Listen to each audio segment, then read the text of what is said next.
Hey Jennifer, how are you? Welcome to the show. Oh, hi, Eitan. Nice to see you and nice to meet you. Nice to meet you. I know we've been planning this and obviously discussed some of the topics we want to chat today. Yeah. I'm so overwhelmed and like positively with your energy and excitement about the business and the industry. So where is this energy coming from? Well, I love the business. I've been doing this for 30 years. I call myself a serial agency person because I literally have been in the agency space working with large agencies across the US, working on, national brands, big global brands. And then a little over a decade ago, decided, let me open up my own shop. I think we can serve the business community in a better way through a holistic, more dot connected, agile way to help brands. Um, and especially understanding the frameworks between branding, marketing, and advertising. And I just love it. It's always changing. And I love problem solving, and my team loves problem solving. So that's just keeps us energized. We're never Nice. bored. That's wonderful. Obviously any D2C business out there needs to work with agencies, right? Because every aspect of the business is getting more and more complicated and requires Yeah. expertise both on the back end side of things but also definitely on the marketing side of things. Yes. So from your perspective, how this industry of agencies has evolved throughout the years? What are Yeah. some of the processes, maybe the technologies? Obviously technology changed a lot, but Technology's yeah. changing. And it really, technology is just helping to me creative teams or planning teams maybe work a little bit more efficiently. But I don't think any of the technology from an AI perspective has Hmm. replaced any from a creative, like human um, brain when it comes to really thinking through brand planning, visual identity, kind of structure and design, or even like advertising frameworks. It might help in the versioning Hmm. um, or might help with like ideating some topics for blogs, but the voice, the tone, and those just cannot be replaced with Yes. we the human our our brains cannot be replaced for that with AI. But what we have seen technology really explode and help us is on the media side. My background is media planning and buying. So some of the technology that we can put on websites that we can use to really do lead generation, media buying way quicker. I mean, I think I told you like the planning, the the uh, the method to think through where should you advertise, the strategy. That's not going to be replaced. I mean, you still need a human brain to kind of sort through those things. Um, but the buying part has just the tools have just gotten better, so we can be quick. We've got data at our fingertips that we never had before. A lot of our stuff was being tracked manually decades ago, Hmm. but now we've got attribution models that are literally at our fingertips. So then we buy smarter every month, and we can do a lot of good predictions Hmm. um, and accurate estimates of with this money we can pretty much you know guarantee that we're going to get these results based in these industries. I mean, that's what our technology has allowed us to do. Yeah, interesting. So you say, if I hear you correctly, you say that media planning, media buying uh, haven't changed a lot, right, throughout the Mm-mm, years. mm-mm. It's in terms of the process, in terms of the way you implement it, you get some feedback and improve the agility of things. What has stayed the same and what has changed? Yeah, I think the fundamental aspect of like understanding um, media planning framework, which is, again, branding is that what is your message? How do you define your brand, your company from the aspect of the customer that you're trying to whether it's your customer or your category that you're trying to market into. Marketing is really the how is that message being conveyed, and then the advertising is where do you need your message to show up to educate, inform, inspire, motivate people to act. And I think the planning aspect has gotten muddy over the last few years of just people kind of going, I can open up a shop and I do SEO. And so now it's like I talk to business owners and like, we need SEO. And I'm like, no, you actually are entering in a new category. You need demand gen, Mhm. right? You don't have anybody in market searching for you at the moment. Yeah. So we do need a foundation, but let's put our time, money, and energy because it's not unlimited, right? Every business has some budget that they have, whether it's this is the money I have for marketing. Some people equate that of this is the money I have to hire somebody.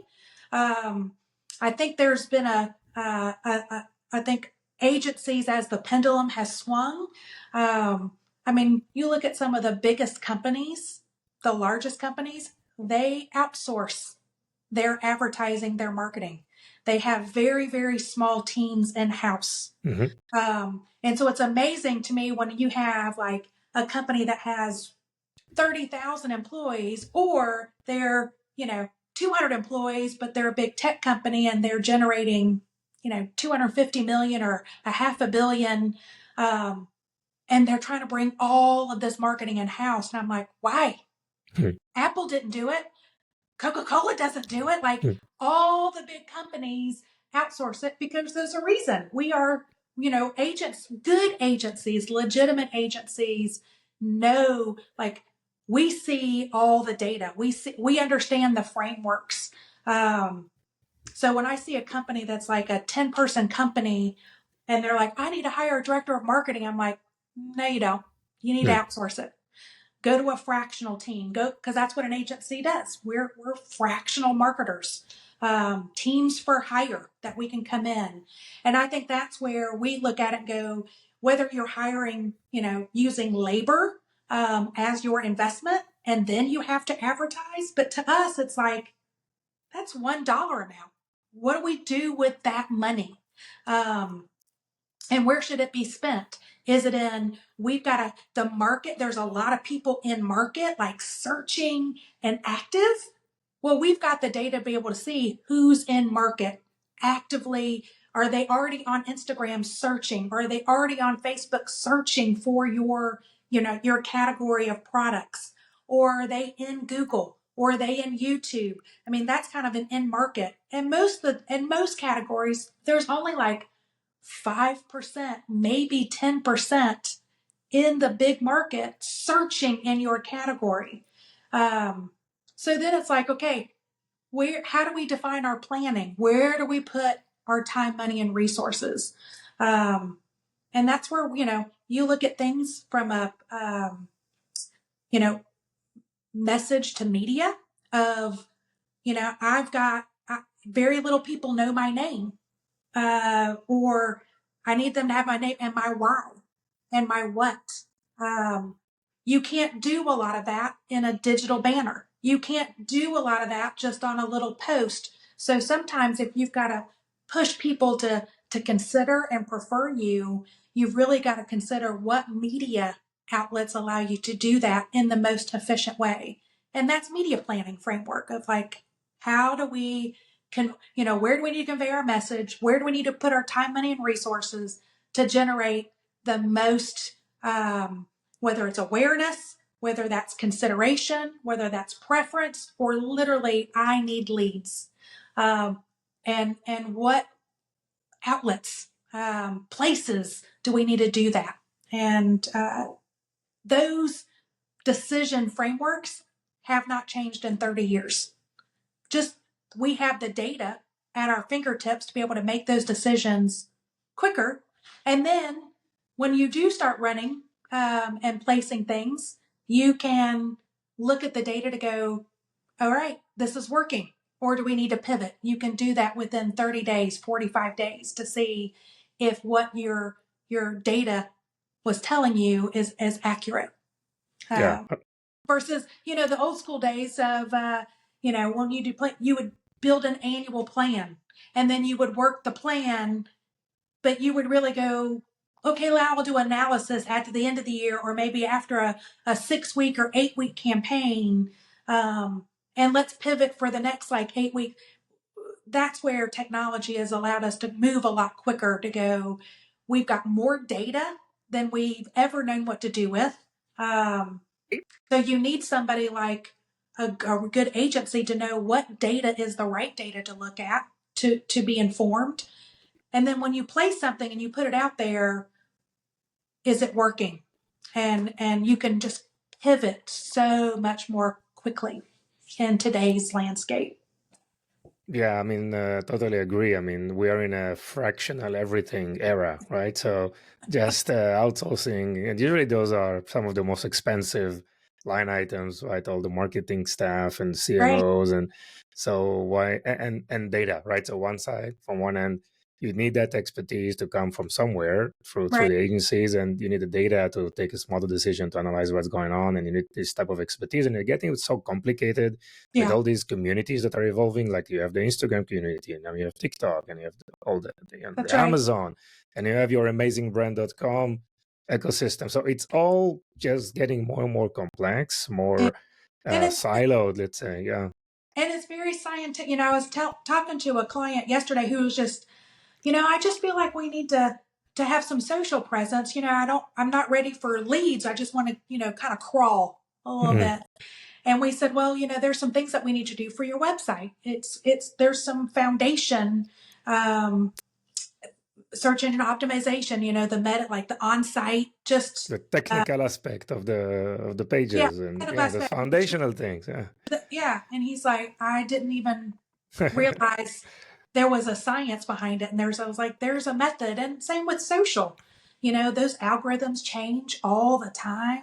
Instagram is like, use 25 hashtags. Now, no, now it's only used 7. Now we're Yeah. back to like 20 hashtags. And, Twitter is you need to do 4 to 5 tweets a day and you need to have 2 or 3 threads a week, and those things change. So it's everything is much more scientific that I think people appreciate and recognize. Mhm. And it's not just take some pretty pictures and just post them. It's that doesn't exist anymore, right? Yeah. And it's No, I we've mean, got to there's be always this drive that if your competitor, is doing something, you want to do it as well, right? This will never change.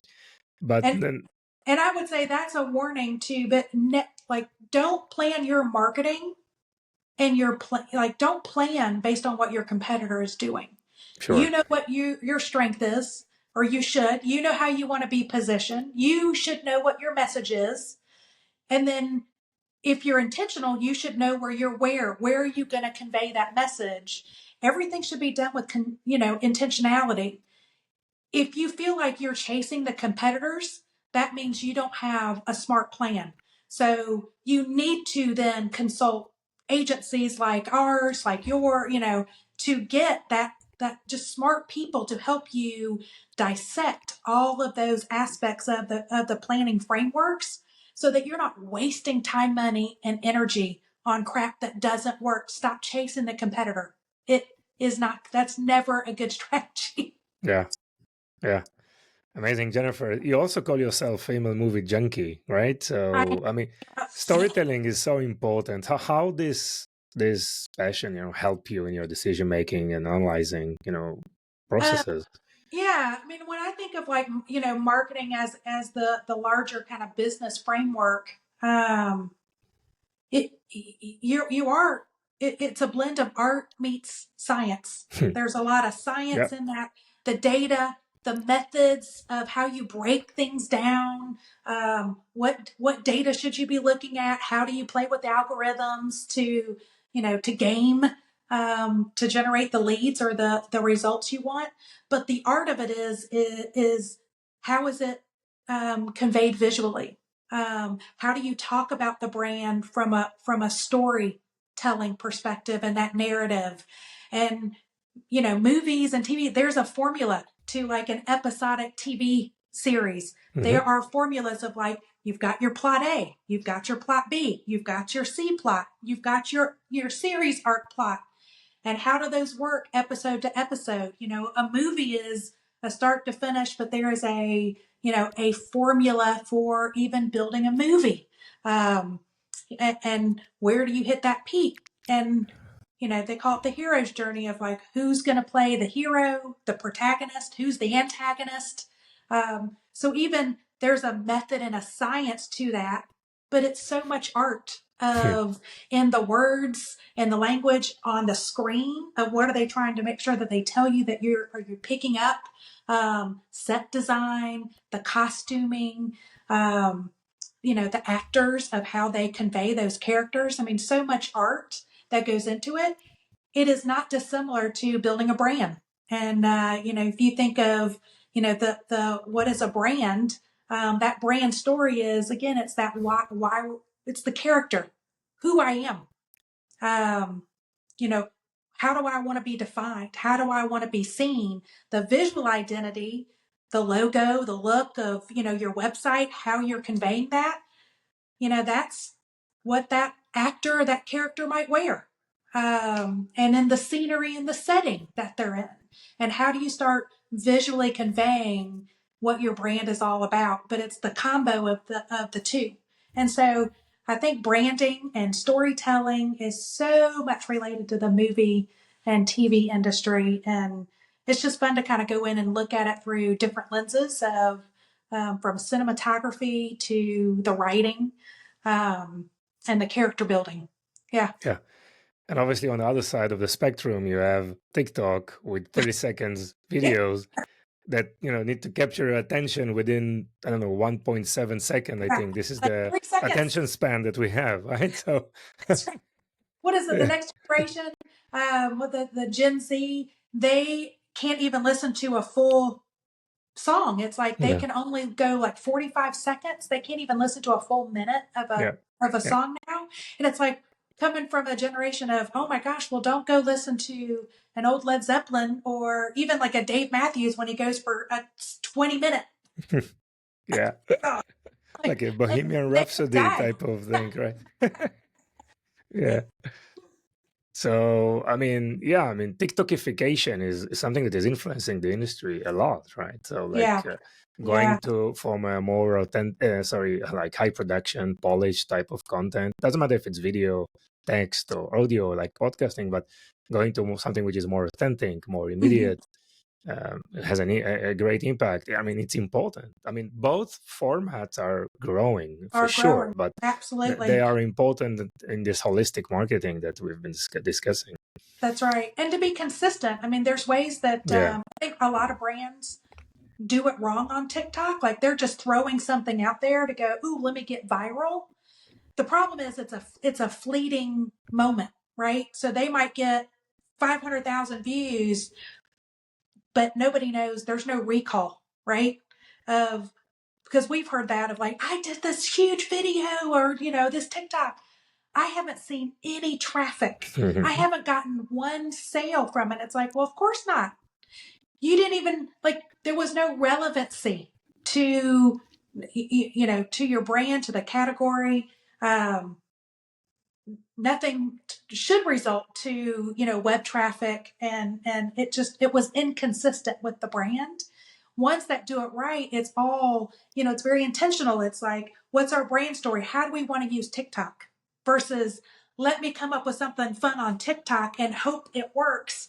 Let's look at it from our audiences on TikTok. This is where we need to spend our time and energy. So let's find some ways that really conveys our brand in a fun, playful way in those short formats that generate that attention, but absolutely the recall, so that we do get leads, direct sales that are coming off of that.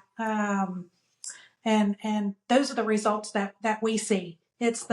But we do get clients that come in and go, I've done this, or I went to a TikTok agency, but I saw no results from it. And I'm like, Why would you think you would see results from that?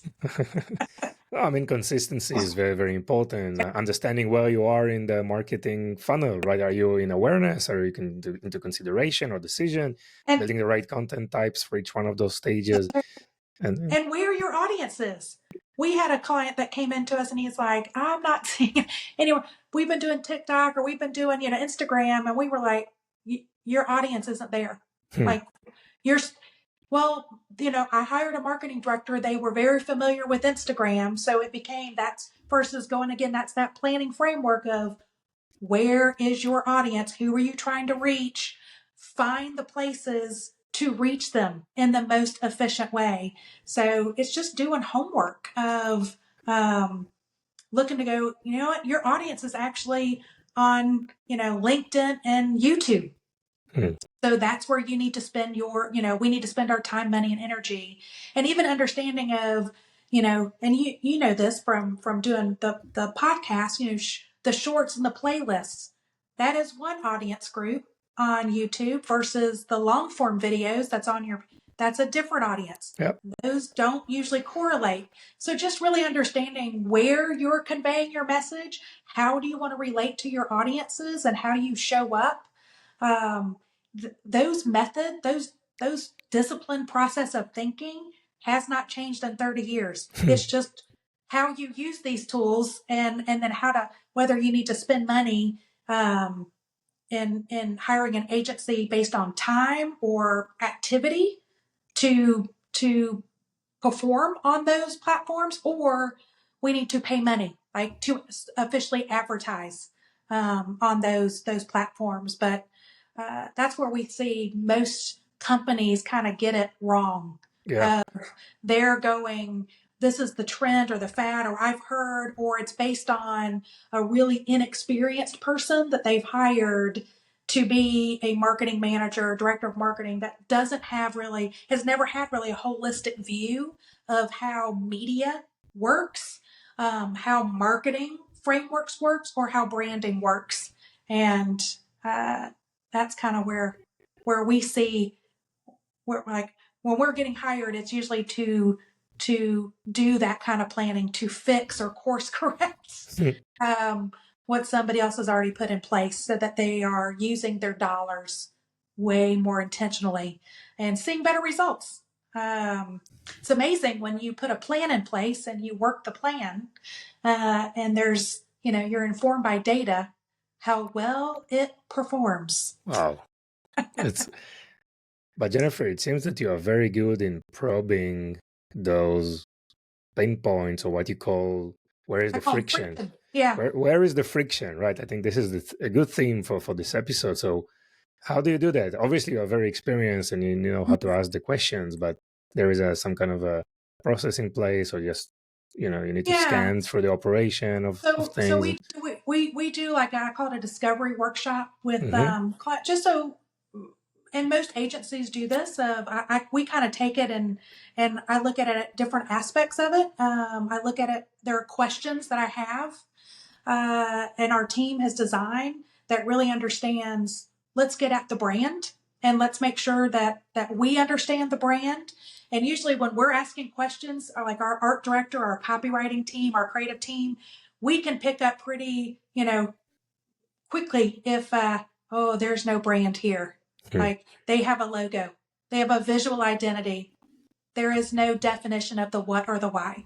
Um, because and you can see that right away of like, well, who do you want to target? Well, we're still trying to figure that out. Well, we need to figure it out. That's what a brand, like that's part of the brand story of what problem are you solving and who are you solving it for? How do you want to be positioned in the market? So those are the type of questions that we come in, and then we start looking through, where are you advertising today? What's worked? What hasn't worked? Send me any reports that you've, been given. We look under the hood. We look at the Google Analytics, their GA4. We look at their Google Search Console, which is amazing. A lot of companies don't even know what Google Search Console is. Even agencies who Mm-hmm. don't know how to look at Google Search Console.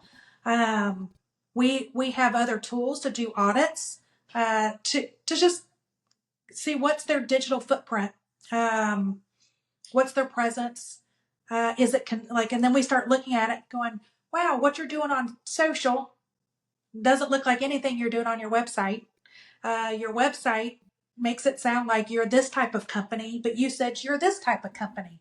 So it's just kind of looking at it and dot connecting, and not just, digitally where they are, and has things worked or not, but what are they saying?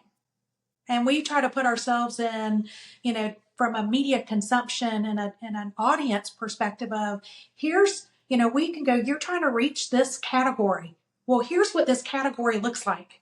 Oh, you want to reach this type of person in that category. Here is the profiles and the personas of these people you are trying to market to. Your message is off, or you're not positioned right. We need to reposition. We need to define your what, because right now you're invisible. Like there's no connection. There's no relevance. There's no saliency Yeah. around your brand. So, that's kind of how we attack it. And then when we get into the advertising of like trying to find the friction, it's, it really quickly, if we've got an advertising program going and it's to generate traffic that generates conversions, we're monitoring that all the way through the sales team, through a close. And sometimes those cycles could be, especially if it's DTC, that could be a week, cycle, a day. If it's more in a B2B, like channel marketing, those sales cycles could be 90 days, 6 months, but we're Hmm. monitoring that. And I always find it, we ask things like, what's your sales cycle? We note that. What's your, and then we look to go, when we're in it, is their sales cycle accurate? Because what we have found, and especially a lot of larger companies, um, uh, people will put information in like CRM systems and pipeline that makes them look good. It's not necessarily accurate of what the activity is. So we're kind of confirming for the chief marketing officer or the chief operations officer or the CEO for, like, okay, you said your sales cycle is 90 days. We're not seeing that. Or you said your close rate's 60%. Your close rate's more like 15%. Or, we're confirming to go, nope, you're right. You're tracking at 60%. So, we're trying to look at those data points and either confirming or finding, okay, you said it was 60%. We're seeing it much less than that. We're sending you business. You're spending money to get people that are in your door, and you're not able to close it. Oh, and we've also recorded your sales conversations, and listen to them. They're not good. We need to probably do some scripts. So that's, Okay. that's kind of how we help the business all the way through, and kind of, we call closing the loop between marketing and sales. So Yeah. So we have a business leaders listening to us, and yeah, a lot of them, they don't have marketing background. Maybe they that's right. experienced in operation, in support, supply Yeah, chains. or product development, And engineering. some of, and I found that people are really afraid of marketing, afraid of sales. They're really, Yes. you know, have a lot of hesitation to take some risk and understand what's going on. So, and we talked about branding, marketing, advertising. Let's try to define these three categories and what is the difference between them. Yeah. So branding is what we would say the why you're in business. And then what message, what problem are you solving? Knowing what problem you're solving for a market, and then who would buy that? Like what pain points are you eliminating, or are you helping somebody gain something, right? Maybe you're helping, in this market, or this person, they're gaining confidence, they're gaining freedom, Hmm. um, whatever that is. But what, really understanding that why and the what, and so that helps us define the positioning, that helps us define our personas, that helps us define what segments we need to go into, um, who we need to target, all in that brand. That's really kind of, I call, foundation business planning, right? Yeah. Marketing is really then, how do we then structure the business to get this brand to come to life? So marketing framework is, think of that as your business management. How is the message in that brand going to come to life? To what culture do you want to? How are you going to recruit, retain your employees? How do you convince, if you are work with any kind of channel like a retail distributor model? How do you convey to them that they should be doing business with you? Hmm. So it's all that, the people strategies, right? Who do you want to who do you want to come work for you, and why?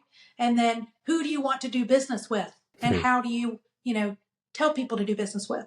um, how do you want to be seen on what we call access? Is it your website? How is that conveyed?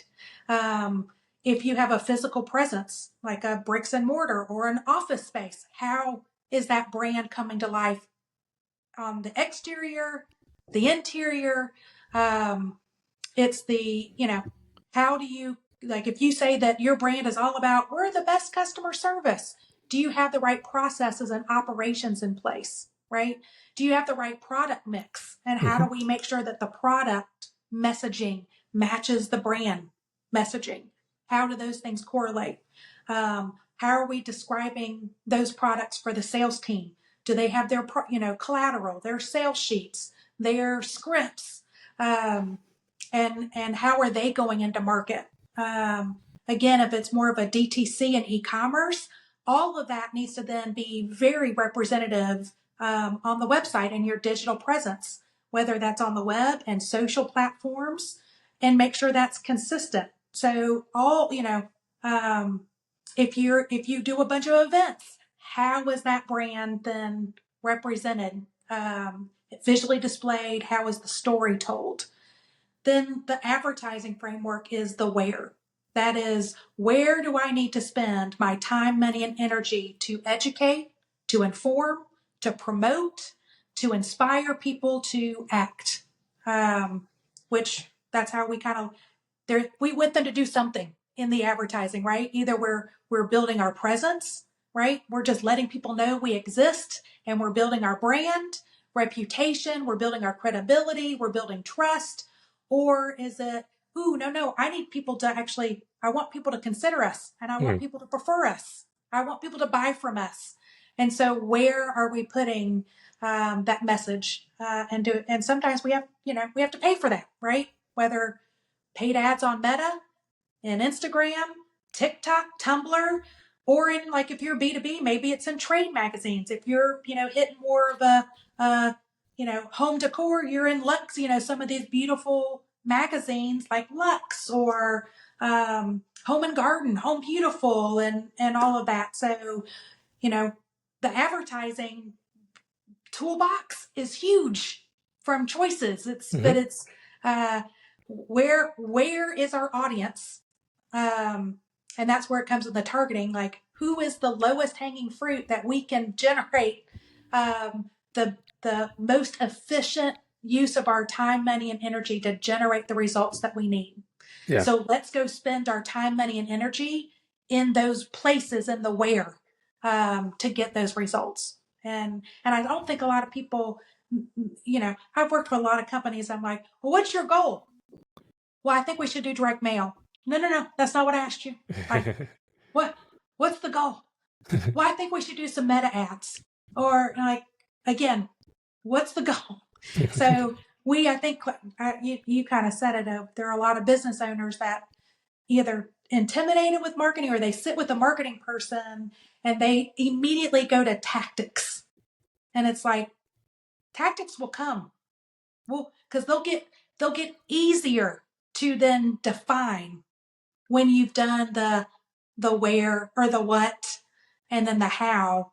Then the where becomes so much easier to plan, because now it's like, oh, I've got to say these messages to this defined audience, and I know how I need to do it. Now, where's the best place to do it?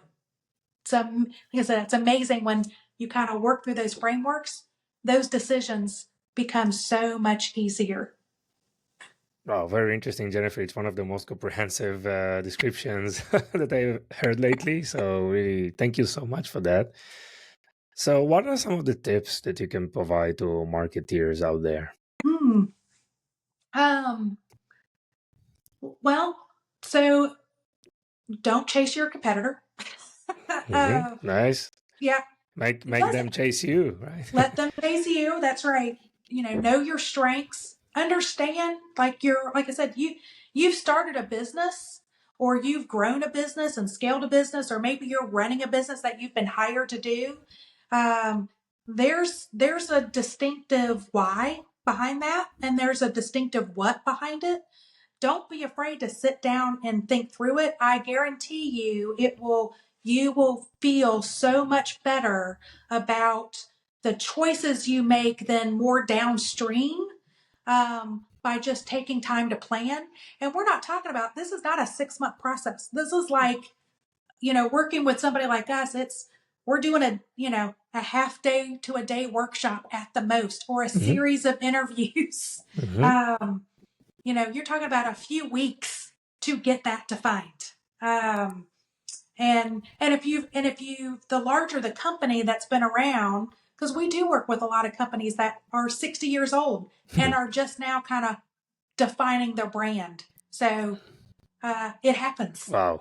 Um, you know, but that means if they've been in the market, there's data out there that we can gather, right? We can look at customer satisfaction data, employee satisfaction data, what the market reactions are doing. There's the information becomes much richer to make some decisions in that branding, but don't be afraid to do it. And I think that's kind of the tips for business leaders of, you are not alone by questioning am I getting out what I need to get out of marketing and sales?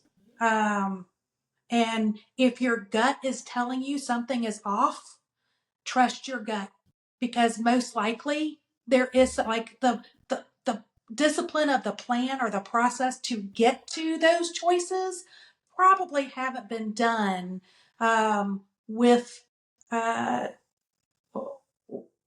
credibility, and depth. Yeah.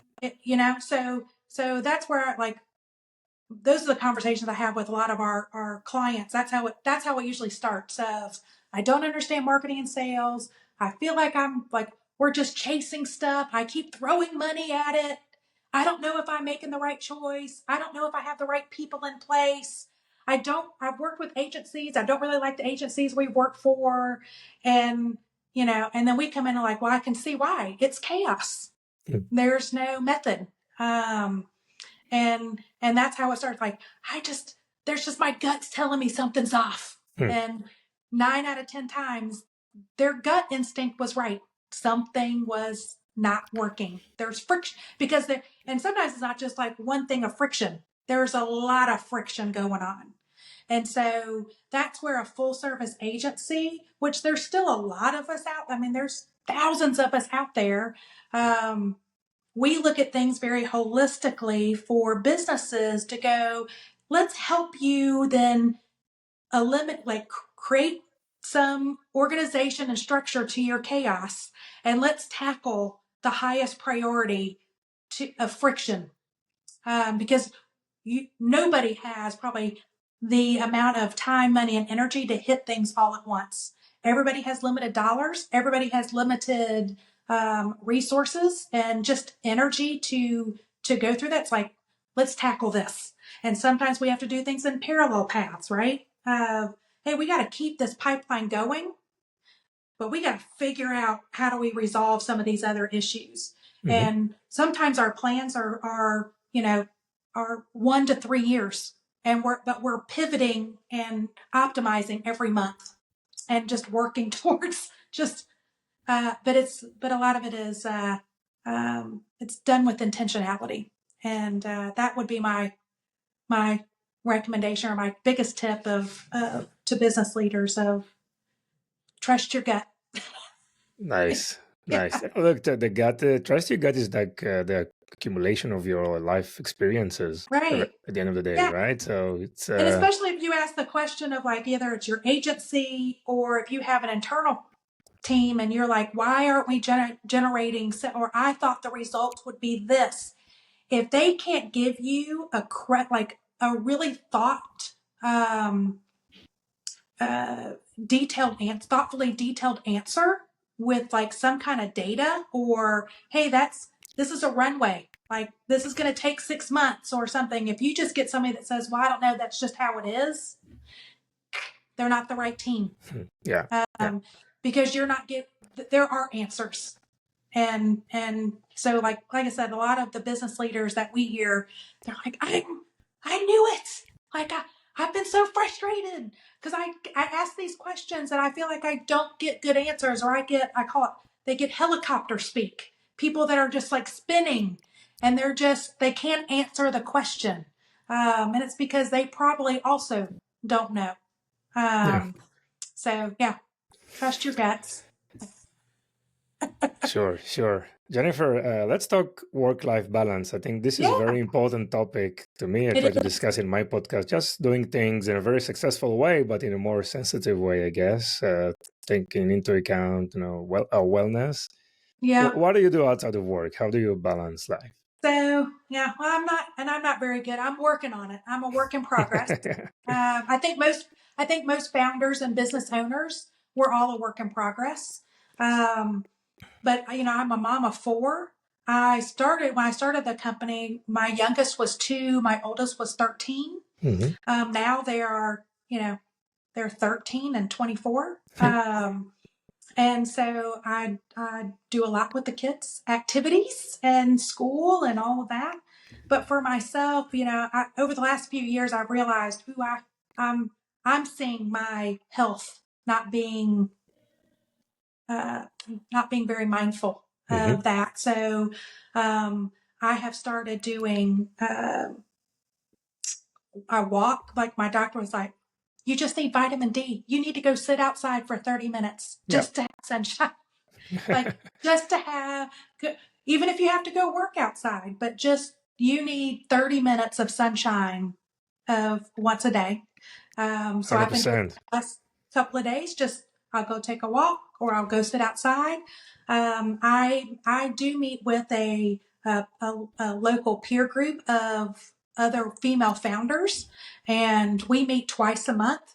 One, we just sit and sometimes it's over cocktails, sometimes we go walk, and it's just a talk, like whether it's venting on whatever the subject, but just relationships, Very right? important. This The community. Yeah. community, Yeah. community aspect of it. Hmm. And then I meet with another group of female founders, and we do sound baths, which is the crystal bowl sound baths Wow. meditation. Wonderful. Like Nice. it's an hour, and it, like, I swear it feels like it's 10 minutes. I mean, every time she's like, we're done, I'm like, what happened to that time? They're trying to do more of those things, working on like yoga stretches. I do that weekly. So I'm trying to do better. I am on a path of weight loss and portion control, more water, uh, all of that. But from a mental, like, routine activity too, because we get, I'll call, ghosts in our Yeah. heads, Hmm. and declutter our mind a little Yeah. bit. I started this about a little over a year ago. It was a tip that I got from another founder, um, who said, look, because there are a lot of founders and entrepreneurs that journal. I'm like, I don't have time for that. Yeah. It's a But therapeutic writing. it's It's very important. Yeah. therapeutic. But what somebody was like, just jot down these 3 things before you go to bed at night. Um, and I love it. It's I write down what was my greatest moment of joy in the day, and so I document that. And then what am I most anxious about, like that's still sitting with me. Maybe it was Mm-hmm. a bad meeting. Maybe I'm anxious for something that I've been stressing about that is coming up. Mm-hmm. But just document whatever brought me anxiety that day. Write it out, get it out of your system. And then the third is, what am I most looking forward to tomorrow? Tomorrow. And it's just been like when I reflect back on that journal, like I flip through it sometimes and I'm like, God, the things that used to bring me anxiety 6 months ago doesn't anymore. Or it's like, Wow. oh, I love you. Like, oh, what I was most looking for the tomorrow. Oh, that came true, or that didn't. Let me write that back, So it's been a fun and easy exercise, but it really kind of emptied out my head. And then I've always used this tip. I tell even my team to do this. When you get a lot of stuff in your head, I call it just take 5 minutes and just brain dump. Um, and I'll do this usually once a week, sometimes daily, just depends on how much we've got going on. But I just literally write down everything that I've got going on, and I don't try to order it as in it's not a to-do list. It's more of like just I'll call it it's more of a task list on crack because Yeah. but it's no rhyme or reason of here's all the stuff that's going on, in my personal life, or these are things I got to do for as a mom. These are all things I got to do for this person on the team, or I need to do this for the client. And I just literally just get it all out of my head. Yes. And then I can look at it and go, okay, now how do I put it on my calendar and structure it? And then and then the other thing I would say a tip is that has helped. I use time blocking as a strategy, calendar blocking, and I try to calendar block out my year of these are the to prioritize the tasks and the things I need to do. And it's not micro task. It's more like, hey, I'm going to reserve Wednesdays for these activities, and I break up Wednesday days, but it's all grouped in like a theme. Friday is my content day Mm. for the business. Because we work with clients, so I don't get to do a lot of stuff for our business. So I'm like, this time on Fridays is just for this. So, that's how I try to bring calm to chaos even for my own organization. Very, very important. Wow, Jennifer, it's really impressive by any standards. Well done.